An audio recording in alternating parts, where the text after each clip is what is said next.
Oi, gente, espero que vocês estejam bem. Meu nome é Isabela Marzola, sou jornalista e trabalho na comunicação do Instituto Brasil-Israel. E esse é o Expresso Israel, que traz um resumo das principais notícias de Israel e do Oriente Médio, com uma correspondente e jornalista, que é a Daniela Kresh, que está aqui comigo. A gente vai abrir esse programa falando sobre um caso de espionagem do Irã, um país que já está constantemente em tensão com Israel, inclusive esses últimos anos.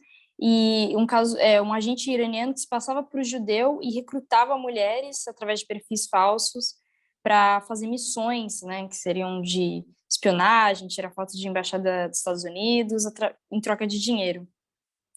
É isso, né, Dani? É isso, quer dizer, na verdade, ele tinha só um perfil que ele abriu, que ele dizia que ele era um judeu iraniano, um empresário judeu iraniano, e ele, na verdade, começou a participar de um grupo do Facebook, de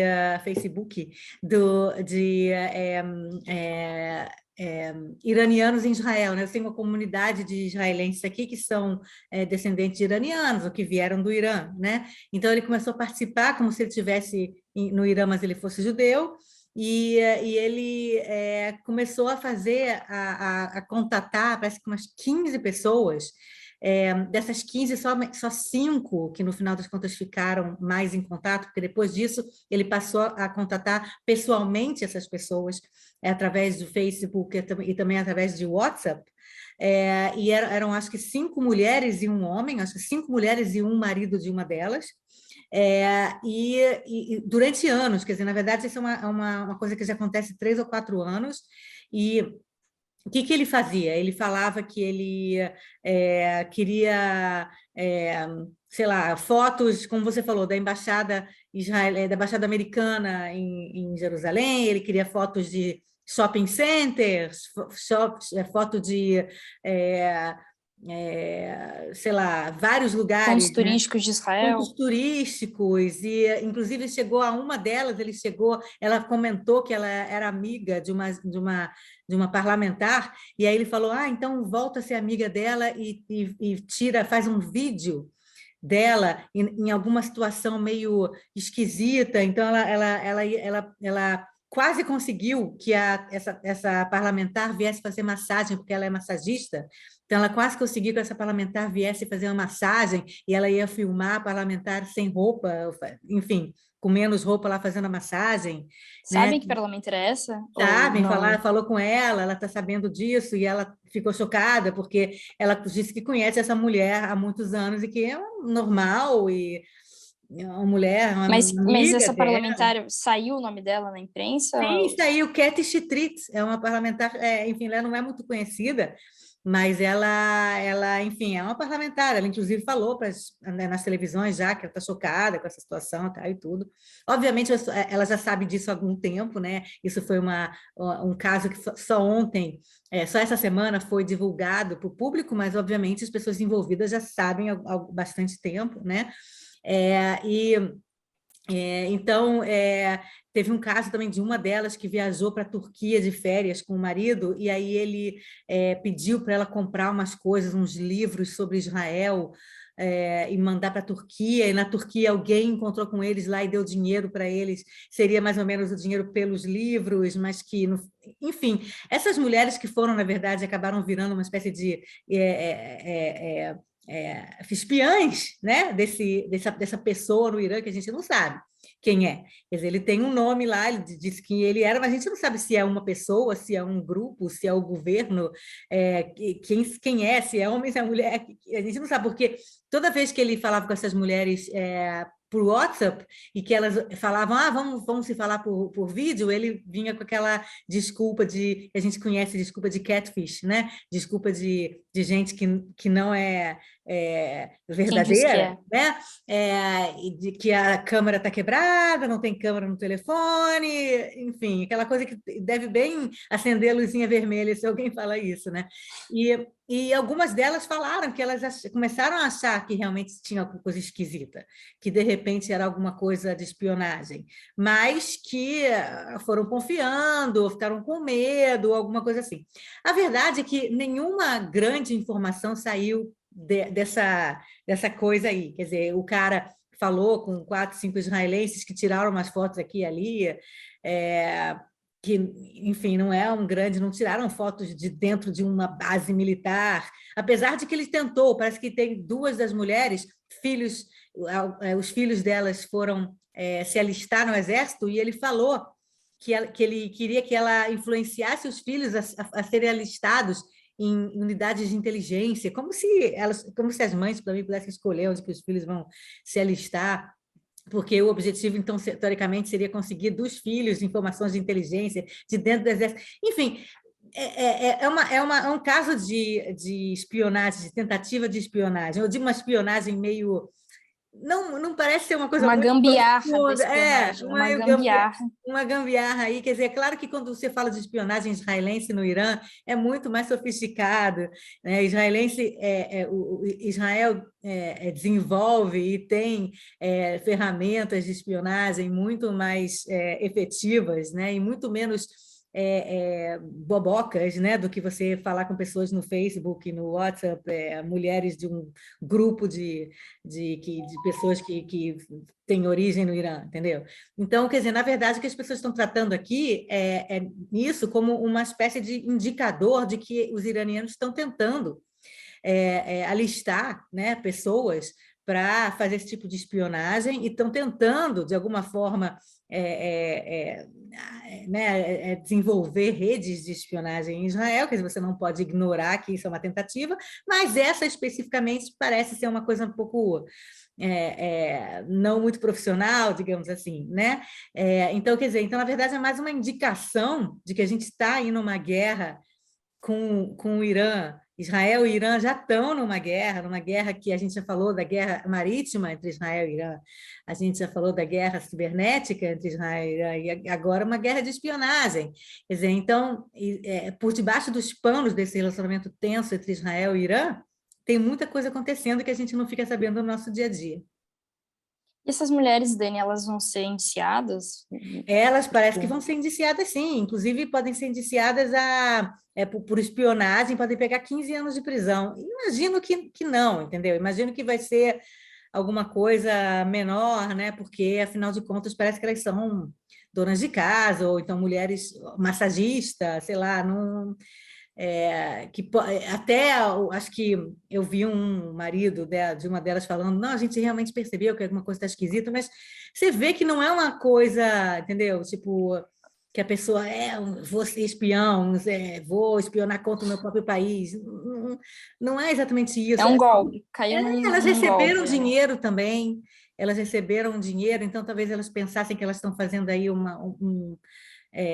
algum tipo de negócio, né? Fotografa aí, eu compro o livro aí que eu vou te pagar depois, entendeu? Quer dizer, então foi uma espécie de... Ao que parece, eu não sei, porque, afinal de contas, talvez o que a gente sabe hoje em dia é só o comecinho do iceberg, entendeu? A gente não sabe tudo, né, desse caso. Mas, ao que parece, é uma coisa meio inocente, meio sem intenções, nem muitas mais intenções, né? Mas, certamente, o primeiro-ministro falou, né? O Naftali Bennett falou, pediu para a população ter cuidado com esse tipo de coisa, e a verdade é que, enfim, a gente está, hoje em dia, também, né? Aberto a todo esse tipo de golpes, né? Você tem golpe cibernético econômico, você tem golpe do príncipe da Nigéria, você tem golpe de tanta coisa, né? Então, nesse caso, foi mais uma espécie de mais golpe, meio nesse estilo, né? Do que alguma coisa mais sofisticada. E agora a Daniela vai contar um pouquinho sobre um conflito interno do país, que é entre os beduínos, as vilas dos beduínos, que são maioria população árabe israelense, populações que, enfim, acho que você vai explicar que eles não têm eletricidade, eles não têm saneamento básico, é uma coisa um pouco sem infraestrutura. E teve uma plantação de uma ONG israelense, o Fundo Nacional Judeu, que começou a florestar essa área, sem, enfim, se comunicar direito com as vilas dos beduínos, e aí gerou um tumulto, né, um protesto, que até agora 16 beduínos foram presos.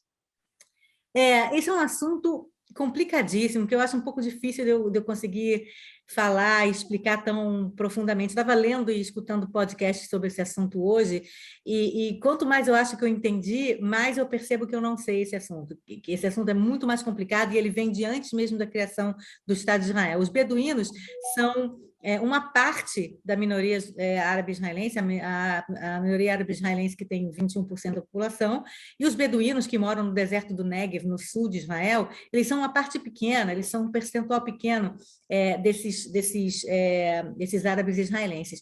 E eles vivem numa espécie de bolha, né? É como se eles não participassem da vida do dia a dia nacional de Israel, eles têm a vida deles lá. Alguns não falam hebraico, inclusive estão longe, como você falou, muitas vilarejos beduínos não são reconhecidos pelo Estado, não estão ligados à eletricidade, à água, a esgoto, esse tipo de coisa, porque, enfim, por muitos motivos, tem o motivo do fato de que eles são beduínos, então se movimentam, né? Quer dizer, não é aquela coisa que você tem uma cidade que está estabelecida, que vai ficar lá para Eu ia sempre. perguntar, eles são como se fossem nômades, é isso? Eles, teoricamente, sim, os beduínos são nômades. Hoje em dia, eles são menos nômades, mas ainda tem uma movimentação das famílias, né, dos clãs, né, são aldeias, são mais famílias que moram juntas, e eles não se estabelecem em cidades. Quer dizer, tem algumas cidades, por exemplo, nós temos uma cidade chamada Rahat, que é a maior cidade beduína do sul de Israel, perto de Beersheba, mas tem muitas famílias que vivem em meio que fazendas, com tendas mesmo, beduínas, espalhadas por todo o deserto do Negev. Né? Eu ouvi dizer hoje que eles estão espalhados em 3% do deserto, quer dizer, não parece muito, mas é porque o deserto do Negev é enorme. Então, eles estão espalhados, né, pelo deserto todo. Se você, inclusive, for de carro de Tel Aviv até Eilat, por exemplo, você vai passar né, na parte, quando você chega perto do deserto do Negev, perto de Beersheba, na estrada, você vê um monte de tendas beduínas, de famílias beduínas que moram perto da estrada. Talvez seja mais interessante morar perto da estrada, porque eles estão mais próximos a comércio, sei lá, né, a coisas da civilização. Mas, assim, então, é muito complicado, porque os status deles são complicados. Eles, principalmente algumas dessas tribos, dizem que a terra toda de uma área lá do Negev, né, do deserto do Negev, é deles e dos antepassados deles. E, nesse sentido, eles meio que não aceitam a existência do Estado de Israel como soberano sobre essas terras. Tá? E existe uma briga jurídica de algumas dessas tribos, não todo mundo, não todos os beduínos, mas de algumas dessas tribos, existe uma briga jurídica com a Suprema Corte, com juízes, tal, de décadas, eles dizendo que essas terras são deles, e a Suprema Corte dizendo, não, olha, a gente já faz parte de um Estado, se vocês quiserem, a gente dá indenização. Inclusive, eu estava escutando hoje que são valores astronômicos para essas tribos que eles poderiam receber do Estado se eles aceitassem esse acordo, se eles aceitassem parar de dizer que essas terras são deles e aceitassem a indenização do Estado, era assim, tipo, cada criança lá receberia um quarto de milhão de shekels e um lugar, e uma terra para eles de construírem sua própria casa. Quer dizer, que é mais do que muitos porque israelenses aqui a gente têm, entendeu? porque ficou um lado de só que eu tinha lido também, que você estava falando do protesto, fica parecendo também que eles não têm direito a nada, e aí dessa história da indenização não chega tanto, realmente. Não, Agora você falou. existe uma questão aí de não aceitação desse status que a Suprema Corte decidiu. Existe também uma questão política de muitos líderes beduínos ligados a partidos políticos como a Lista Unida Árabe, que tem um pouco no seu ethos essa briga contra a existência de Israel como um Estado, enfim, é um pouco difícil entender, né? Mas é um pouco a favor, enfim, da causa palestina, no sentido de que não deveria existir um Estado de Israel, ou deveria existir de outra forma o Estado de Israel. Tá? Então, eles estão em contato com esse tipo de grupos, né, não só partidos como outros tipos de grupos, e meio que são utilizados ou utilizam politicamente esse assunto, né? Então, para eles, a ideia de que vem o Fundo Nacional, que é uma ONG, não é bem uma ONG, não, porque é governamental, então não é uma ONG, é um instituto governamental que pelo que eu estava lendo hoje, detém 13% da terra de Israel, porque aqui em Israel tem essa história de que você não é dono da terra, você é dono, a terra é uma concessão para você, e quem é dono da terra é o Estado, né? E esse Keren Kaemet LeIsrael, que é esse Fundo Nacional para Israel, ele detém 13% dessas terras do Estado todo, e o objetivo deles é arborizar, transformar essas terras em florestas, Prestes. em lugares arborizados, porque existe muito esse ethos em Israel de que você precisa trabalhar a terra e trabalhar o deserto e transformar o deserto em um lugar, em oásis, tal, né? Então, esse Keren Kaemet resolveu, perto de Beersheba, perto de uma dessas tribos que está com briga jurídica, né, há tantos anos, resolveram pegar um pedaço de terra lá e botar plantar lá, né? Fazer uma plantação lá que tem a ver com um feriado nacional israelense chamado Tu B'Av, e Tu B'Shvat, e aí e aí exatamente, quer dizer, o que eles alegam, os beduínos que entraram em confronto com as pessoas que estavam plantando árvores, tiraram todas as árvores, não deixaram as árvores ser plantadas, e as árvores foram plantadas, foram arrancadas. O que eles dizem é que, primeiro, essas terras são minhas, a gente não aceita que vocês nem plantem árvore aqui, e segundo, que o objetivo da plantação de árvore é que a gente não se estabeleça aqui.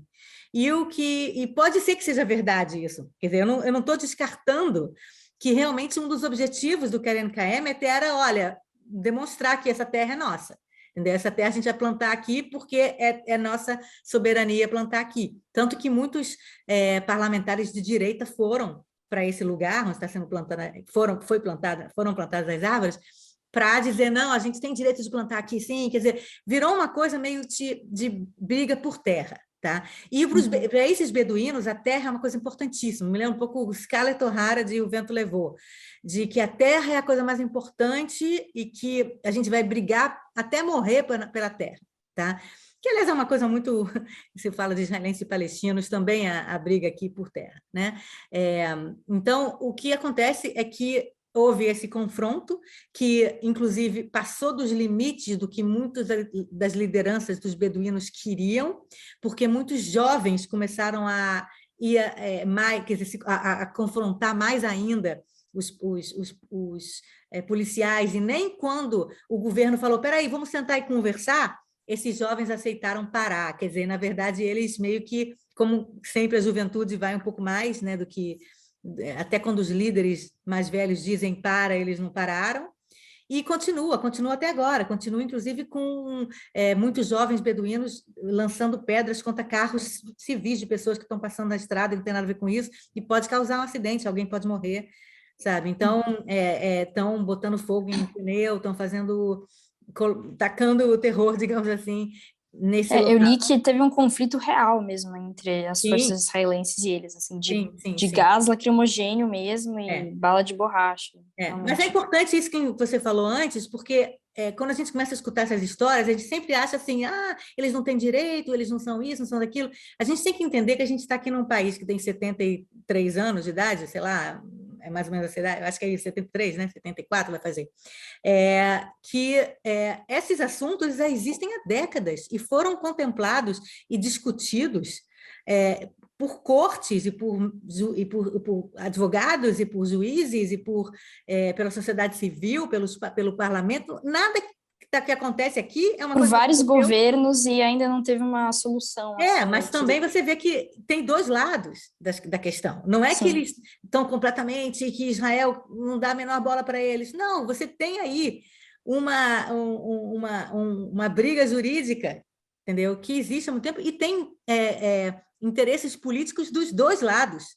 Tem interesses políticos não só do governo israelense, de direita do Netanyahu, por exemplo, dos últimos 12 anos, como também interesses da própria liderança dos beduínos. Eu estava escutando um podcast hoje que alguns falando que eles não querem aceitar esse acordo de receber dinheiro por essa terra, né? Enfim, Esse cada local que eles usam criança, para que eles não querem agricultura. porque eles querem, na verdade, que não seja só uma geração que receba o dinheiro e a terra. Eles querem que a próxima geração também receba dinheiro e terra. Quer dizer, então a briga é uma briga assim que tem mais explicações do que parece. Nada Tem várias aqui camadas. nada aqui. Aliás, é o que eu sempre digo: nada aqui em Israel é simples. Nada é preto e branco, é tudo cinza, é tudo cheio de camadas. Quanto mais você começa a entender um assunto, mais você percebe que você não sabe o assunto inteiro, que você tem que ir mais profundamente no assunto. Eu, o tempo todo, me torno uma pessoa mais humilde de saber que assuntos que eu achava que eu entendia é mais profundo, é mais difícil do que eu achava. Bom, e agora para fechar o programa, é uma briga entre ex-primeiros ministros de Israel. Agora a gente vai terminar com uma coisa divertida, né? A diversão são dois ex-primeiros ministros, o Benjamin Netanyahu, o Bibi, e o Ehud Olmert. Esses dois ex-primeiros-ministros que se odeiam, já foram do mesmo partido, já foram aliados, mas como sempre, o Bibi conseguiu fazer do Olmert seu inimigo, né? Porque todo mundo que já foi do Likud e já foi grande amigo e braço direito do Bibi, hoje em dia é inimigo e odeia, né? O Bibi tem esse talento, né, de transformar amigos em inimigos. Então, eles se odeiam, e o Homer, que inclusive foi para a prisão, passou um tempo, passou 2 anos na prisão, não sei exatamente quanto tempo, mas mais ou menos 2 anos na prisão por corrupção, mas que até hoje diz que enfim, foi exagerado, né? Que ele, na verdade, até hoje ele diz que não foi culpado. E o Netanyahu, que está sendo julgado em 3 casos de corrupção, quer dizer, você não tem aí nenhum deles que possa dizer eu não estou com minhas mãos limpas, né? Os dois igualzinho, como 2 crianças de 5 anos de idade no jardim de infância. O Olmert falou numa entrevista, uns 2 ou 3 anos atrás, que a família do Netanyahu tem problemas mentais, né? Problemas aí mais complicados, precisava ir de psiquiatra, que eles têm alguns problemas aí, entendeu, um pouco mais complicados, e a família toda, não só o Netanyahu, mas com a mulher dele, a Sara, o filho, né, que também é Yair, né, que ele sempre briga, que o Netanyahu brincava que o nome dele, Yair, e o nome do Jair Bolsonaro é o mesmo nome. E aí a família Netanyahu entrou com uma ação contra o Olmert, e foram os dois de máscara, no mesmo lugarzinho, no mesmo tribunal, sentado um para lá, outro olhando para cá, que nem criança mesmo de 5 anos de idade na creche, e para brigar porque um falou que o outro tem problemas mentais, né? Então, foi um dia assim, meio de burrice, a quantidade de dinheiro e tempo de uma corte de justiça israelense perdendo por esse assunto ridículo, né? Inclusive, para terminar, se diz que o Netanyahu vai aceitar um acordo judicial oferecido pela promotoria, em que ele aceitaria e admitiria culpa em alguns dos casos de corrupção que ele está sendo julgado, em troca, obviamente, de uma diminuição de pena. Inclusive, muita gente diz que inclusive ele pode entrar realmente na prisão, ele pode cumprir pena atrás das grades, mas seria uma pena menor. Tá? Então, depois de tantos anos dizendo que ele é inocente, que ele não fez nada de corrupção, ele aceitaria dizer que ele realmente, enfim, tem culpa no cartório em algum desses casos. Isso significa, se acontecer isso de verdade, significa realmente o fim político do Netanyahu. Não tem como ele voltar a ser primeiro-ministro depois que ele foi acusado, condenado e aceitou um acordo jurídico em que ele admite culpa. No momento que ele admite culpa, ele não pode voltar mais a ser primeiro-ministro, por lei. Então, ele seria realmente o fim da era Netanyahu e, quem sabe, o começo de uma nova era do Likud, com um novo líder que a gente não sabe ainda quem vai ser. Nossa, assunto para os próximos expressos, né? Então, vamos ver quando isso vai acontecer, né? A gente não sabe. Bom, gente, este foi o Expresso desta semana. Vocês podem assistir o Expresso Israel no YouTube do Instituto Brasil Israel, que chama Instituto Brasil Israel. Podem assistir no Instagram, @Instituto Brasil Israel, e sigam a gente nas outras redes sociais. No Twitter é @ib_br e no Facebook a nossa página é Instituto Brasil Israel. Também vocês podem assinar a nossa newsletter. Os links para todas essas redes e para a newsletter ficam na bio do Instagram. E, Daniela, você quer falar do seu texto para o site? Sim, pois é. E essa semana o meu texto para o site do IB vai ser sobre um assunto que todo mundo está interessado: Covid.